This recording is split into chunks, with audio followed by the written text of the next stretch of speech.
ladies, let's go ahead and jump into our Dimensions Math. This is one of the Singapore editions, and it's one of the newest ones that came out. Notice I have the workbook, the teacher's guide, and I'm actually missing the textbook, and here's why. A few pages into the teacher guide, you will notice that the textbook is actually included in it. So it just saves a little bit of money not having to actually purchase it.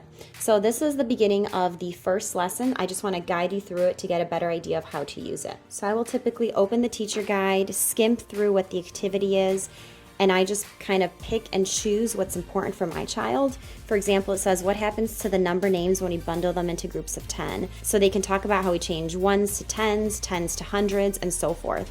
So I will either pull out blocks for this or just have them talk me through it. Then I would go ahead and jump into the textbook page. The question on here says, how can we count all of these straws easily without losing track of how many we have counted? So hopefully they answer with something along the lines bundling them up.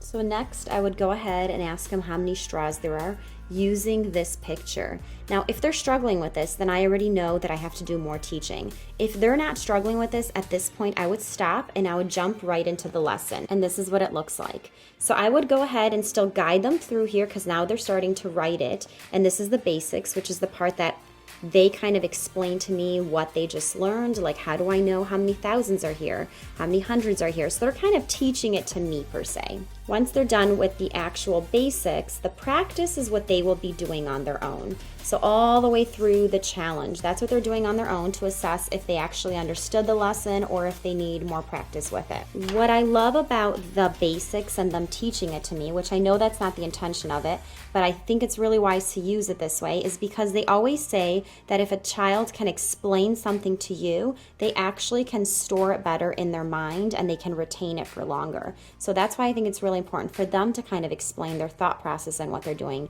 Now, let's say they were still struggling on this concept, like they don't know how many there are.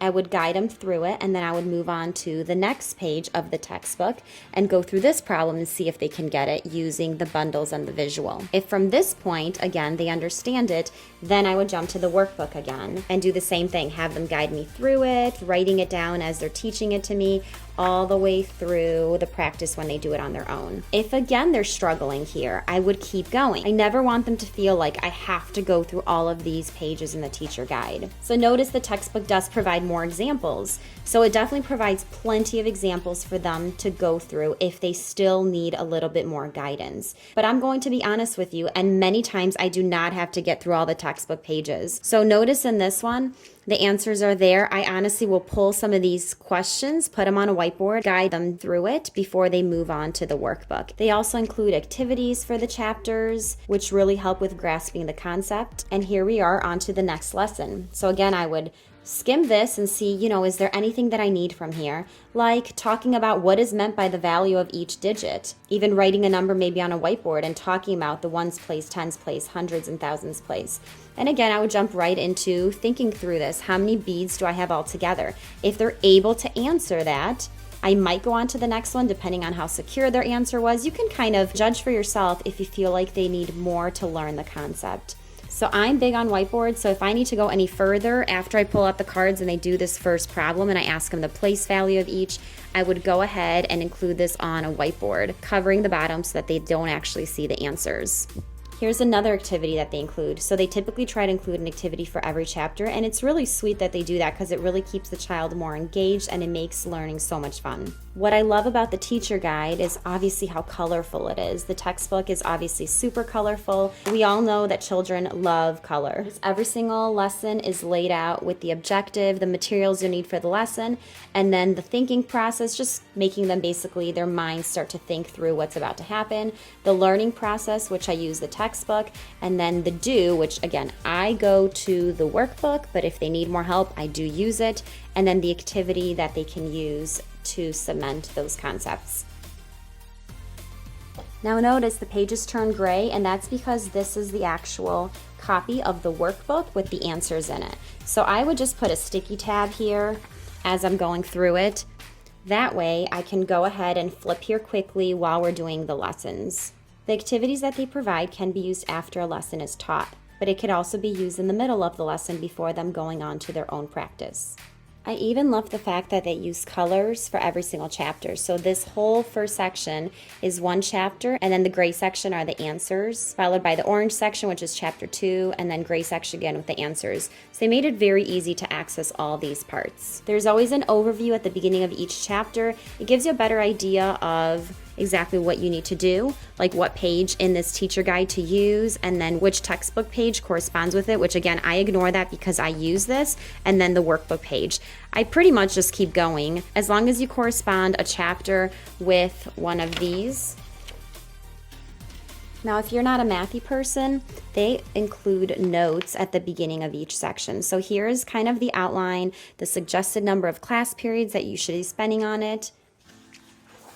And then they just give you some notes to help the parent better understand how to teach it, make sure that you are on the same page basically as the curriculum. So I would just skim through it, see maybe there's a concept that you don't understand. Here is basically your notes. And then you go ahead and get started on the chapters. So again, you'll see the same layout, the objective, the activity that you can use, and then of course the textbook picture inside of it. So I currently jumped to chapter 4, the materials that you will need for the whole chapter. Blackline Masters are materials that you need that you can basically get online from their website. I will show you where to get that. And then there's some storybooks that can go along with it, which again, if your child loves to read, these are really cute to add. And if they don't, you can honestly skip them, and the curriculum is still super solid and rigorous on its own. All the way in the back, the last page, it'll say exactly what the Blackline Masters are and what you need. But you can go to their website and then you could grab these things as needed and print them out and have them for the different activities. But often I have to say, I typically just have these sitting around the house from other curriculum or just from the different grade levels that we've used. I get this question a lot, so I want to make sure I address it. Notice they both say 3A. That's because this is for first semester. Then you'll need the workbook 3B and the teacher guide 3B for second semester of third grade math. I also want to include the sticky note that I have that I basically use in the teacher guide. It's just to help me remember what to do. So I do the think, which is in the teacher guide, and I use the textbook to teach it to them. Then I go to the learn if they still need more help, which is still in the teacher guide and it's still in the textbook. And then the do part, I put a star by it to remind me, okay, when I get to the do part, I go ahead and switch to the workbook, and then they teach me using the basics, and then they do the practice on their own. So this might help you just to have a better idea of what to do. And then if you at least have this in your teacher guide, it doesn't feel overwhelming, and it just reminds you the process that you need to go through to complete a lesson. You may even want to include a tiny little in between the do and the practice, the basics, and put a note that the basics is what they teach you. So I get this question a lot, which is why Singapore? Why this curriculum? And I will tell you it's very rigorous, and they do an excellent and phenomenal job on teaching a child how to think through complicated problems.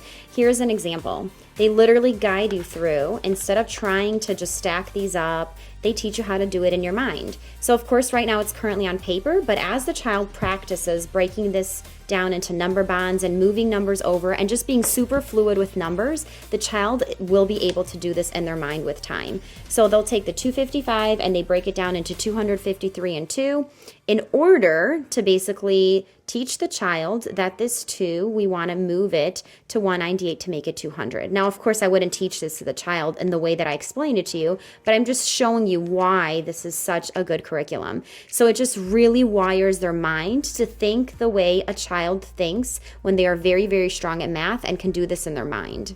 So I will tell you, as a math teacher, this is really my thought process. I don't actually have to write on paper. I can just shift them in my mind, do the math, and get an answer. And that's what your child will be able to do once they have been trained to think this way. It's honestly phenomenal the way your mind is wired. Here is another example. If I give this problem to many high school students, even adults, they could really struggle with this. So I love the fact that they break it down. You can guide them, like, why are we breaking it down? Where should I be subtracting the 198 from?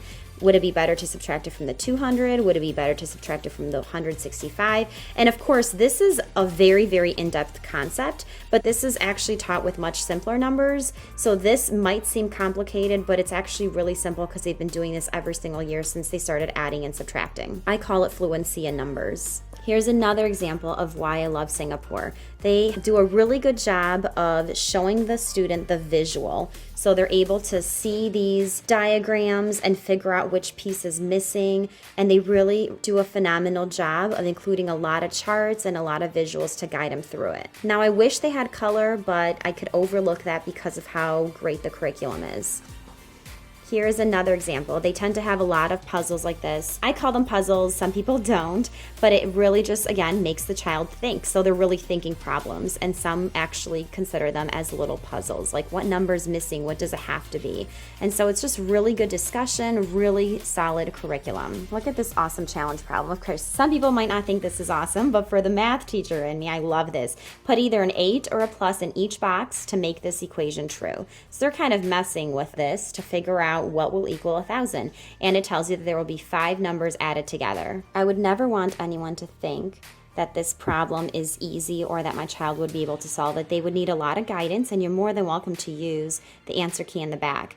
Maybe you might want to start off with giving them the first clue, like what is the first number, just so that it's a little more simpler. But again, some kids will be able to do this on their own. If you're wondering how long a lesson is, like I said, the basics is what they teach me. Then we move on to the practice, which is what they do on their own. So it's not really bad. It's usually like 2 sides typically of practice problems that they do on their own.